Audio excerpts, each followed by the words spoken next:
Hello, friends and fellow lovers of all things beachy.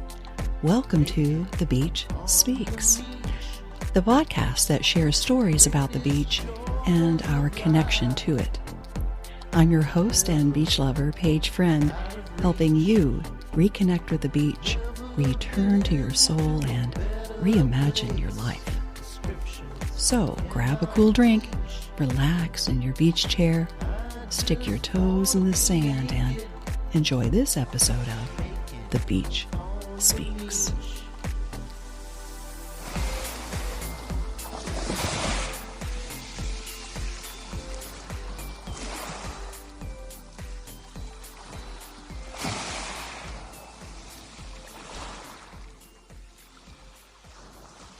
Hey, beach lover. I'm doing something a little different today. I was recently inspired to write a letter to someone that I deeply admire, my all-time favorite podcaster, Rich Roll.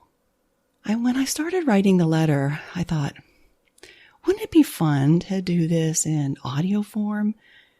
Like podcaster to podcaster. It kind of makes sense because you know me, I love podcasts. And in fact, my friends joke about how I'm always saying, I heard it on a podcast. And more often than not, it's one in particular. And you guessed it, the Rich Roll podcast. So before I launch into this audio fan letter, I thought it might help to provide some context first. If you recall, in episode 35 of my story, I talked about attending a retreat in Italy that was hosted by Rich and his wife, Julie. It was a very significant part of my story in meeting my soulmate, quitting my 9-to-5, and moving to the beach. And in this letter, I had to include Mel, their retreat coordinator, because if not for her, I might not have made it to the retreat at all. Okay, with all that said, and I'm a little nervous, but here it goes. Hi, Rich. I'm listening to your recent episode where you admit that after hundreds of conversations with guests, you're stepping out of your comfort zone to record this one solo. And I'm in tears because I know the feeling. And like many of your followers, I feel like I've been on a journey of self-inquiry and transformation right alongside you. I had meant to write to you for a long time, and now I finally decided that this was my moment to step out of my comfort zone to say what an inspiration you've been in my life. I first learned about you when you told your story at a Mind Body Green event. I was blown away by how similar your story was to mine, from competitive swimming and triathlons to addiction and recovery. When you spoke about the health crisis you had at 40 years old that led you to become vegan, that inspired me to eventually take the leap and switch to a plant-based diet too. I read your book, Finding Ultra, twice, and was excited to learn you had a podcast. Yours was the first I ever listened to, and that was 2014, and I've been hooked on them ever since.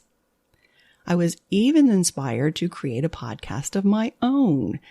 It's called The Beach Speaks, and it's about sharing stories about the beach and our connection to it. One thing I have learned from listening to you over the years is that podcasting is a very unique and intimate space.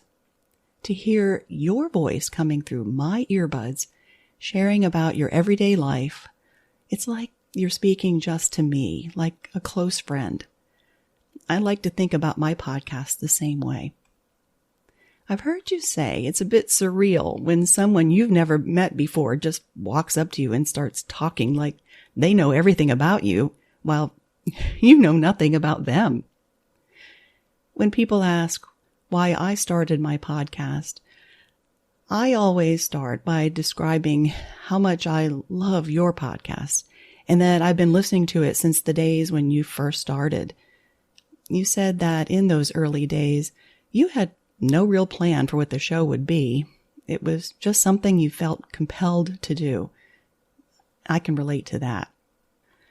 I learned so much from listening to your guests, and I especially love the times when Julie would hop on an episode with you to talk about what's going on in your lives or to share whatever spiritual wisdom she had just channeled. She is so good at speaking whatever comes to her mind at the moment. While I'm like you, I'm most comfortable when I can prepare what I want to say ahead of time.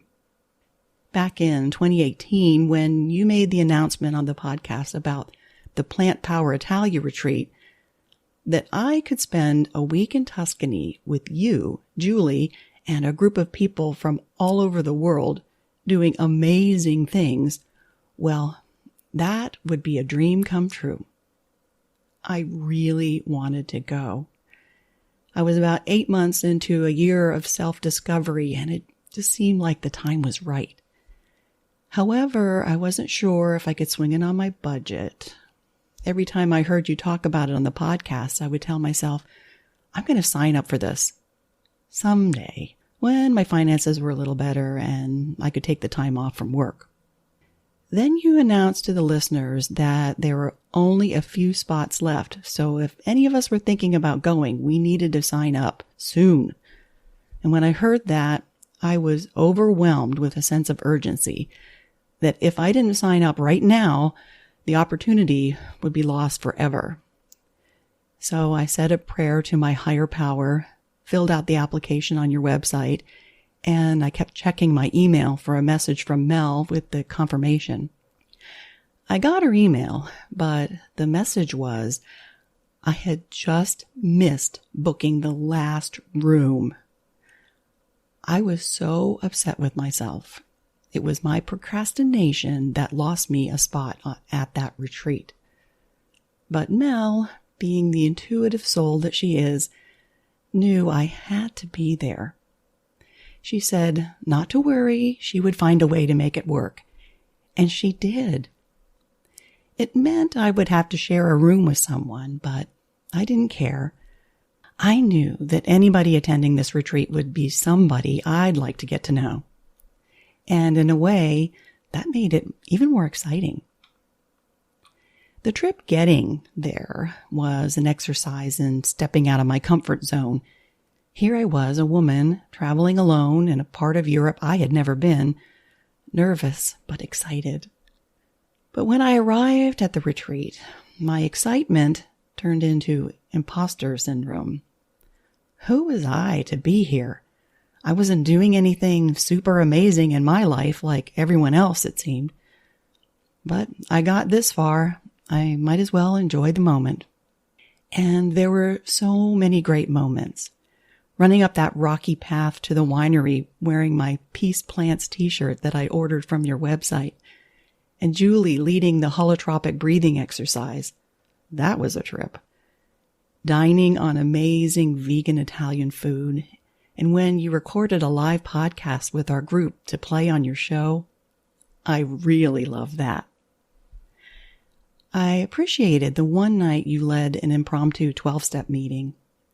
I volunteered to read, and listening to my own voice, reading the steps out loud, really brought home the message that I can stop the insanity of doing the same things, expecting different results. I didn't have to be stuck in that someday mindset. The day we had to spend in complete silence, no talking, was a challenge. I'm sure you recall, we were quite the talkative group. I spent my free time writing and journaling, like you had suggested, about my dream to quit my 9-to-5 and move to the beach, and made a list of everything that was holding me back. On that last night of the retreat, I tossed that list into the bonfire and marveled at the colorful sunset above the idyllic Tuscan countryside. I felt at that moment hopeful and empowered and thought, I'm going to do this. I'm going to quit my job and move to the beach. I thought about it the entire flight home, and as soon as I walked in the door, I dropped my luggage, went straight to my laptop, and wrote my resignation letter. Fast forward a few years, And here I am, living at the beach and recording this letter on a solo episode of my podcast. I will always enjoy listening to the long-form conversations with your guests, and now I'm really excited to hearing more of your solo episodes as I start recording more of my own. It's like you always say, take that first step and the universe will conspire to support you. Thank you for being you, Rich. Peace, plants, namaste.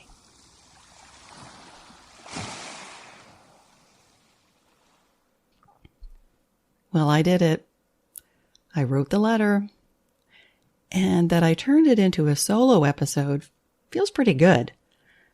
I can hear the beach saying right now, see, stepping out of your comfort zone isn't so bad. I got you.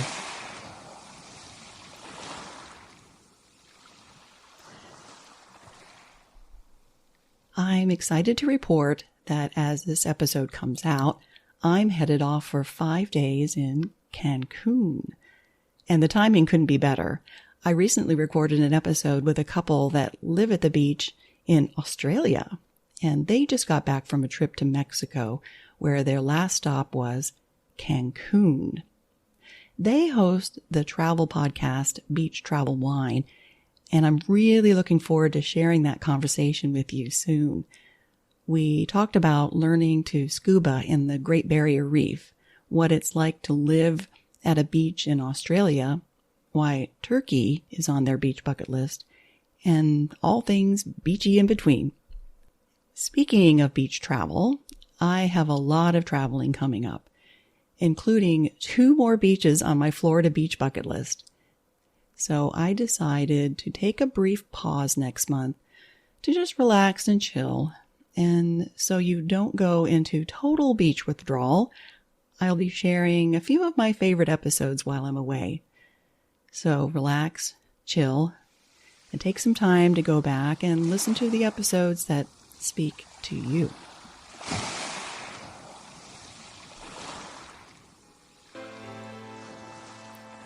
Thank you for listening to this episode of The Beach Speaks.